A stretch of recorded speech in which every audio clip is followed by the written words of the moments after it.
यंदा तू कसा आमदार होतो ते पाहतोच। 2019च्या विधानसभेआधी अजित पवारांनी शिवसेनेच्या विजय शिवतारे यांना आव्हान दिलं। हे आव्हान अजितदादांनी खरं करून दाखवलं आणि पुरंदरमध्ये विजय शिवतारे पराभूत झाले। आता शिंदेच्या शिवसेनेत असलेले शिवतारे आणि अजित पवार महायुतीत एकत्र असले तरी लोकसभेच्या आधी शिवतारेंनी घेतलेली बंडाची भूमिका राज्यात गाजली। आता विधानसभेला विजय शिवतारे यांचीच दावेदारी पुरंदरमधून पक्की मानली जाते। पण भाजपमधून आणि अजित पवार गटामधून इथे इच्छुकांची गर्दी आहे। तर महाविकास आघाडीत 2019ला शरद पवारांच्या आदेशामुळे थांबलेल्या संभाजीराव झेंडे यांनी अभी नहीं तो कभी नहीं अशी भूमिका घेतली आहे। त्यामुळे महाविकास आघाडीत काँग्रेसचे विद्यमान आमदार संजय जगताप आणि शरद पवार गटात रस्सीखेच असल्याचं पाहायला मिळतंय। आता महायुती आणि महाविकास आघाडीत पुरंदरसाठी इच्छुक कोण, त्यांची ताकद किती, तेच या व्हिडिओमधून जाणून घेऊयात। नमस्कार, मी अदिती आणि तुम्ही पाहताय बोल भिडूची स्पेशल सिरीज मतदारसंघाचं राजकारण। सध्या काँग्रेसचे संजय जगताप हे पुरंदरचे विद्यमान आमदार असून महाविकास आघाडीतून त्यांची उमेदवारी फिक्स समजली जाते।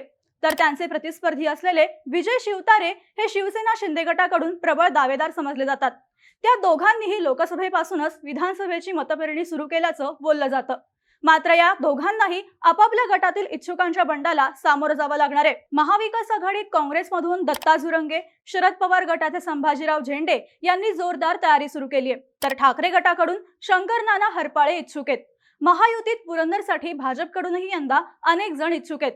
त्यात संदीप उर्फ गंगाराम जगदाळे, माजी आमदार अशोक टेकवडे, जालिंदर कामठे, पुरंदर हवेली विधानसभा प्रमुख बाबाराजे जाधवराव यांची नावं भाजपमधून पुढे येतात। तर अजित पवार गटाचे डॉक्टर दिगंबर दुर्गाडे यांनी तयारी सुरू केली आहे। या इच्छुकांच्या वाढत्या संख्येमुळे पुरंदर हवेली मतदारसंघात यंदा चांगलीच चुरस वाढल्याचं दिसून येतं। आता तालुक्यात कोणत्या पक्षाचं किती बळ आहे ते देखील बघूयात। तालुक्यात 4 जिल्हा परिषद गट असून शिवतारे यांच्याकडे 3 तर अजित पवार गटाकडे 1 गट आहे। 8 पंचायत समितीच्या गणांपैकी 4 शिवसेना शिंदे गट म्हणजेच शिवतारेंचे समर्थक आहेत। तर 2 गणात काँग्रेस, ठाकरे गट आणि शरद पवार गटाकडे प्रत्येकी 1 गण आहेत। सुमारे 40 ग्रामपंचायतींमध्ये शिवसेना शिंदे गटाची ताकद आहे। या मतदारसंघातील राजकारणाचा प्रमुख मुद्दा हा पाणी आहे। आता त्यात आंतरराष्ट्रीय विमानतळ आणि राष्ट्रीय भाजी बाजारासारख्या प्रकल्पांची भर पडली आहे।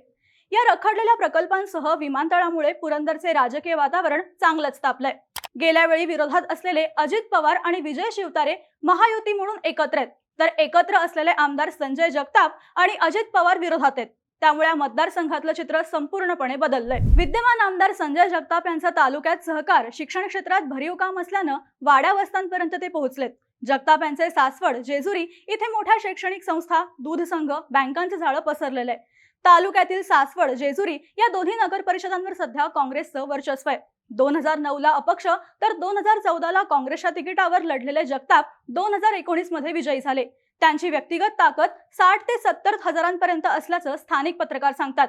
पण विद्यमान आमदारांविरोधात लोकांमध्ये नाराजी असल्याची मतदारसंघात चर्चा आहे। त्यांनी आपल्या कार्यकाळात दाखवण्यासारखी विकास कामं केली नसल्याचा आरोप देखील केला जातो। 2019च्या विधानसभेआधी 1200 कोटी टाकून गुंजवणीचं पाणी आणतो अशी घोषणा त्यांनी केली होती। त्यामुळे त्यांना मतदारांची साथही मिळाली। पण आता 5 वर्ष झाली तरी गुंजवणीचं पाणी कुठे आहे असा प्रश्न विरोधकांसह नागरिक विचारतायत।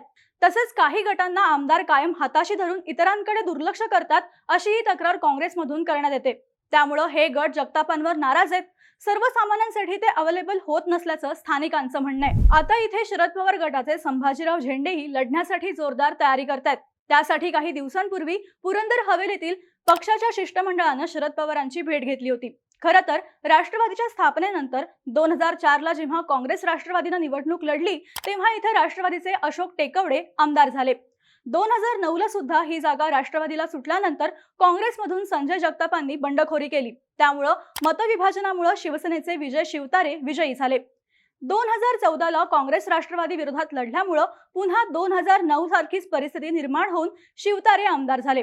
त्यामुळे 2004 पासून 2014 पर्यंत या मतदारसंघात अधिकृतरित्या ही जागा राष्ट्रवादीलाच मिळाली आहे। त्यानुसार 2019ला माजी सनदी अधिकारी संभाजीराव झेंडेंना शरद पवारांकडून तयारी करण्याचे आदेश देण्यात आले होते। पक्षाकडून त्यांचा अर्ज तयार ठेवण्याचीही सूचना देण्यात आल्या होत्या। पण काँग्रेसमधून जगताप माघार घ्यायला तयार नव्हते। आता मला संधी द्या, 2024ला तुम्हाला संधी देऊ असा शब्द त्यावेळी जगतापांकडून देण्यात आल्याचं सांगितलं जातं।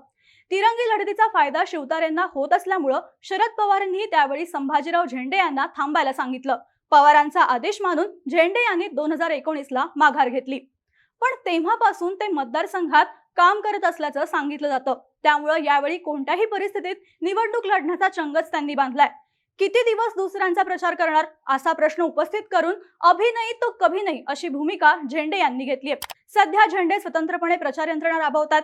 संभाजीराव झेंडे यांनी मतदारसंघात दौरे सुरू केलेत। झेंडे हे माजी सनदी अधिकारी असल्यानं त्यांच्याबाबत तरुण वर्गात मोठं आकर्षण असल्याचं सांगितलं जातं। ते मतदारसंघाच्या विकास कामाबाबत चांगलेच निर्णय घेतील अशी पुरंदरच्या जनतेत आशा असल्याचं सांगितलं जातं। माजी सनदी अधिकारी असल्यानं झेंडे यांना मतदारसंघातल्या प्रश्नांची चांगलीच जाण आहे। त्यांनी मतदारसंघातल्या लोकांची कामं करून दिल्याचंही बोललं जातं। तसेच हवेली तालुक्यातील गावांना होणाऱ्या अपुऱ्या पाणीपुरवठ्यावरूनही त्यांनी महापालिकेच्या विरोधात आंदोलनं केली आहेत। आता त्यांनी मतदारसंघात महिलांसाठी विविध कार्यक्रमही आयोजित केलेत। त्यामुळेच मतदारसंघात ग्राउंड लेवलला झेंडेंची मोठी ताकद असल्याचं बोललं जातंय। त्यात शरद पवारांशी त्यांचे घनिष्ठ संबंध असल्यामुळं इथं शरद पवार गटाच्या कार्यकर्त्यांनाही त्यांना चांगला पाठिंबा असल्याचं बोललं जातं। त्यामुळं आमदार संजय जगताप यांच्यासह काँग्रेसच्या गोटात धाकधूक वाढल्याच्या चर्चा आहेत। आता महायुतीचा विचार केला तर नैसर्गिकरित्या ही जागा शिंदेच्या शिवसेनेची आहे। त्यामध्ये माजी आमदार विजय शिवतारे यांचं नाव सगळ्यात पुढे। त्यांनी संपर्क आणि गावभेट दौरे सुरू केलेत।